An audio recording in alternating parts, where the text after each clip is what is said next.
everybody, welcome back. Today we're making a pumpkin apple slab cake. So if you don't know what a slab cake is, it's basically just a rectangular cake. We're not layering or anything fancy like that. And this one is actually filled with baked apples, which makes it so moist. And the apples are stuffed with like raisins, pecans, and brown sugar. It's so good. And also it looks really, really pretty because there's like an ombre buttercream on top. How perfect is this for fall? Oh my God, I'm so excited.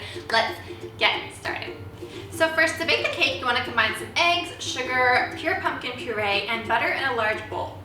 I'll have all the ingredients and details listed in the description box down below, so don't worry about having to write anything down.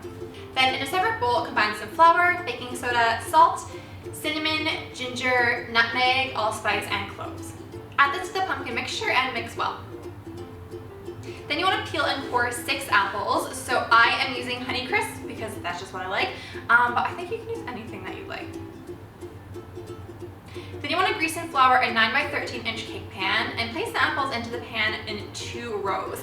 So I was filming this late in the day and I wanted to get the cake baked before the end of the day, and I've since moved, so I'm not using studio lights anymore. I'm using natural lighting. That's probably why the videos look way better than they used to, at least in my opinion. But anyways, so I was running out of sunlight, but I wanted to finish baking because I wanted to eat the cake, I'm not even gonna lie. So I turned on my kitchen lights, so if you see that it's like significantly warmer in these couple clips than like the beginning and what will be the end of the video, that's why. I'm so sorry, I tried it out, I don't think it worked, but that's how you learn, right? In a small bowl, combine some brown sugar, cinnamon, pecans, and raisins, and divide them between the apples. And if you have a nut allergy, just omit the pecans, it's totally fine. Then spoon the cake batter around the apples and bake the cake at 350 degrees Fahrenheit for 30 to 40 minutes, or until a skewer inserted into the center comes out clean and cool completely. Then to make the buttercream, you want to beat the butter with an electric mixer until smooth. Add some vanilla extract and pumpkin pie spice. Then add the confectioner sugar 1 cup at a time, beating with each addition.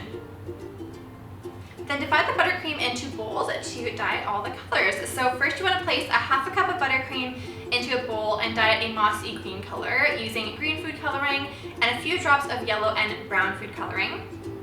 Then pipe it into a piping bag and cut a notch into the end to create a DIY leaf piping tip.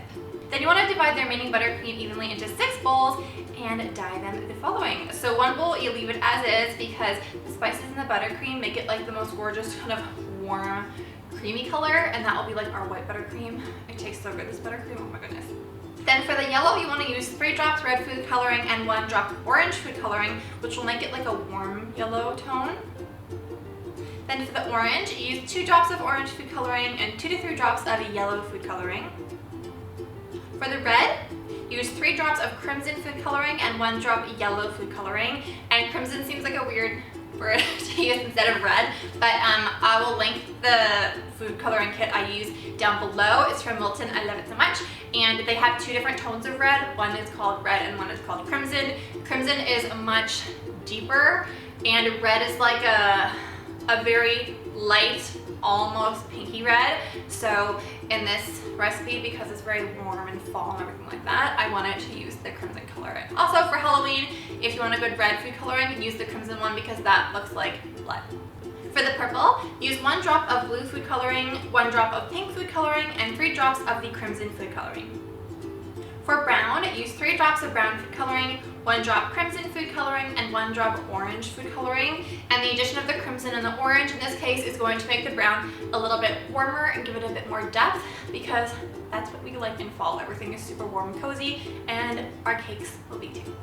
Then you want to place the buttercream into piping bags fitted with Russian flower piping tips. So these are like, if you haven't used them before, Russian piping tips are a very, very easy way to have like a floral buttercream design without needing all those super fancy floral techniques. If you would like to learn how to do it, I will link my floral cupcakes video up here for you. But this is really, really easy. Even kids can pipe these out. So I'll link the piping tips down below if you want to pick them up. Also piping bags, because they use them all the time and you'll need them for this. You can use anything that you like. I've shown you, or I'm showing on the screen now, I don't know the order it's going to be in, which tip I used for each color in case you want it to look exactly like my cake. But honestly, like, it's not going to be much of a difference as long as it's a flower tip. It will look beautiful. Then to decorate the cake, you want to keep the cake in the pan. This is important because it's super, super moist and a little too delicate to remove, especially because it's filled with apples. So make sure that when you bake it, it's in a pan that you're okay serving it in. Then gently score the surface of the cake with a knife to divide it into 6 sections. And so this is going to make it easier to create the stripes and make sure they're all even. However, you can also not have it in a stripe pattern and just pipe randomly all over the cake. I'll link another video where I did that with Russian piping tips as well, so you can kind of see how it could look. So I wanted to do the stripe ombre this time, but you don't have to if you don't want to. Then you want to pipe strips of flowers in an ombre pattern. Then pipe leaves between the flowers, just kind of randomly scattered throughout the cake, and then slice it up and you are done. And also, quick note beforehand, normally I store my cakes at room temperature because it's just better and the buttercream doesn't like get all hard in the fridge. But this cake, because it's very, very moist, the cake base is naturally, and then we're adding the baked apples. If you leave it at room temperature, there is a chance that they can go off and it will like get a little bit moldy. You don't want that. So I recommend if you're not serving it like the day that you're decorating with buttercream, keep it in the fridge, and then after you've served it, if you have some left over, just store it in the fridge, and then when you want to eat it, allow the cake to come back to room temperature before serving so that the buttercream softens up a little bit more. But yeah, and you are done. So I thank you so much for watching. I hope that you liked this video. I don't know the order how my videos are going to be posted yet, but either way, there already is, or there will be in the near future, a cherry pie cake. So it looks like a pie, but it's actually a cake. So if you're looking for some Thanksgiving ideas or just fall style dessert ideas, those are really, really cool. They taste so delicious, and I can't wait for you to see the cherry cake if you haven't seen it yet. But anyways, yes, I love you guys so much, and I will see you in the next video.